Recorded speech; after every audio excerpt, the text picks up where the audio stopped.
Let's learn about agricultural income in this short video. Agricultural income is defined under section 10 subsection 1 of the Income Tax Act. The term, when you hear that agricultural income, you have to remember that agricultural income received in India is exempt under Income Tax Act.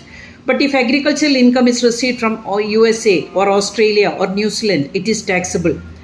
Then another point you have to remember is that partial integration is there for agricultural income. If agricultural income exceeds rupees 5,000 and non-agricultural income crosses the exemption limit, then for deciding the rates of tax for non-agricultural income, agricultural income, whatever is received is also included.